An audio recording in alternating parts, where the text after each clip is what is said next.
Let's maul in the Central Committee. Let's cringe in the Central Committee. Let's bog in the Central Committee right now.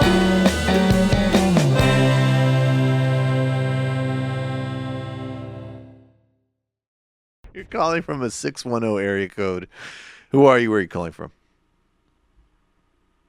Michael, it's Michael from Pennsylvania. Michael from Pennsylvania. How are you, buddy? What's going on? I'm pretty good. I wanted to call in about the DCCC if I could. Yeah, well, let's just see how you do. Why don't you take it one step at a time so you don't trip over yourself, dumb bastard. All right, yeah, go ahead. Well, we all know that I'm working for a state Senate candidate and helping a congressional candidate here in the Lehigh Valley. And Yeah, so what are you doing for those guys? Like, are you doing strategy, communications? Like, what are you kind of doing for them? So I have my own shitty company with a partner, and I'm working for, the company's working for that I own for Mark Tinsley. And we're allied with Greg. Like, he has his own campaign. So we've been basically working hand in hand for the past, 3 months, because we have like the same platform. We're endorsed by the same groups, or hoping to be. And, they support each other in every way. So it was really funny because the DCCC came into the Lehigh Valley, and Greg is winning in the fundraising battle, and he has the grassroots support, and he's the most progressive candidate, etc. And Mark actually doesn't have a primary. Mm-hmm. So they came so one of these DCCC goons came in and had a secret meeting at the Hotel Bethlehem, which is this like hoity-toity place, and basically tried to induce him to drop down and primary Mark. So drop out of the congressional race as the leading candidate to primary his friend. And so obviously we were they're trying to clear the field. There's a few names that are possible that haven't announced and basically can't at this point. But there's another candidate who basically is an anti-choice, pro-Trump, anti-immigrant, like far-right Democrat that's in the race. And he's a DA of Northampton County and basically has, no grassroots support. And so this is the interference that they put in. Do you think, like, based off of what Ryan and I were talking about, is this stuff at this point, is it just as basic, and it seems to me a lot of it maybe just be as basic as protecting consulting contracts? I mean, there's no doubt that a lot of these interventions now are, they don't even pass the sort of cynical, just pick your best candidate for your district kind of test. They're intervening in ways that undermine potentially much more popular, much more broadly appealing candidates. What's going on here? I mean, is this just the consulting system? So, like, if you look at the Lehigh Valley, Lehigh narrowly went for Hillary, but Northampton County is one of 206 what are called pivot counties. So they're counties that went for Obama both in 2008 and 2012, but then went for Trump in 2016. Right. And, Bernie did very well in the Valley. Yep. So we have, that's the kind of politics we have here. And it is totally tone deaf to try to do a centrist. They're extremely not popular here. Yeah, no, I understand. So what do you think? Yeah. Getting back into I mean, like, it's not about any of the traditional metrics of a campaign. To me, it is about those consulting contracts and ideology, because, Greg is not hiring any of those people. I don't want to talk too much about his internal thing. Just to say, like, he's kept at arm's length from the DCCC. He's a progressive campaign committee person. He is an Our Revolution person, a Justice Democrat. That's the kind of milieu he's in. And, many months ago when we talked about the Ellison versus Perez, DNC battle, and I was like, this is the most important story of the whole year for 2018 because it's not what these guys say their policies are or how progressive they are individually. It's what group of advisors are they going to bring in.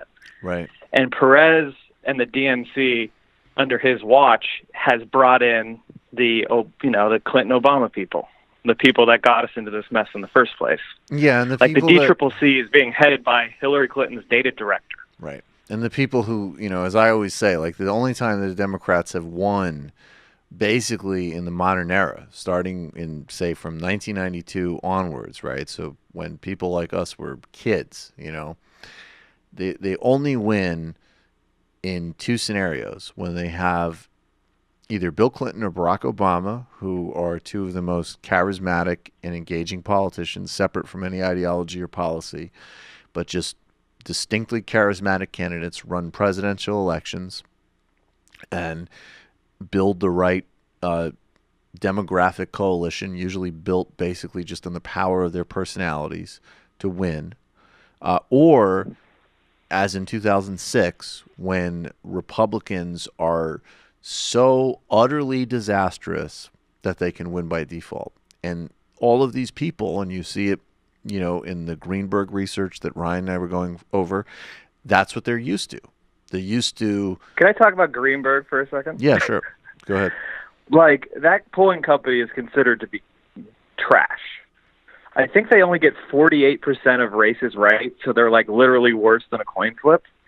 And they're also some of the most expensive consultants in the entire country. Right. So they have their client list. They have, Bill Clinton, that's right. Tony Blair, Nelson Mandela. I mean, those are Boeing, Monsanto. And then on the other hand, Amnesty International. I mean, that's it. That they've got strong branding. It's surprising to me that something like AKP, I think it's what Axelrod's firm hasn't kind of surpassed them, or even, God forbid, that scumbag Messina. Hopefully, he got a black eye out of Brexit and May's last campaign. But I mean, it is funny that Greenberg-Quinlan is so resilient because they're so 90s. Well, so I've worked with firms like that. Well, that's as specific as I'm going to get. But and I ran into the same problem that Grim was talking about today with the polling questions, because how you ask a question, what kind of information you load into it, in many ways can affect the answers you get back. Right. And they're always pushing for these kind of and they say, this is my professional opinion, we should have this very centrist framing, or how they ask questions, opposition research questions, about the Democrat, it's highly personal, and then on the Republican, it'll be like super technical. They think that doing a policy argument is a negative attack or something. Right. And they're just really, really bad at their jobs, like in a objective sense. And they rely on their connections to succeed. Like, one of the founders lives on a private island in Hawaii. Like, how can you... One of the founders of which one? Be Greenberg, I believe. Greenberg. Yeah. Okay, yeah. Yeah, lives on a private island in Hawaii. How can you possibly represent the interests of common people when you live on a private fucking island? Right. I mean, it's like beyond parody at this I guess point. by looking at polls. That's why. And that's why... By looking at your poorly designed polls, right. Yeah.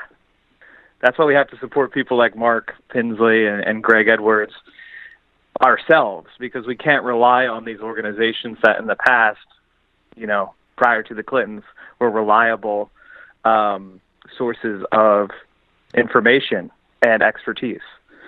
And thankfully, Bernie and Elizabeth Warren have spent a lot of their time building these parallel structures. And that's the key to the Democratic Party. We've got to build parallel structures of power and then take it over. Appreciate the call, Mike. Yep. Thanks. Mike. Bye-bye. Yeah. I mean, I think that is the lesson.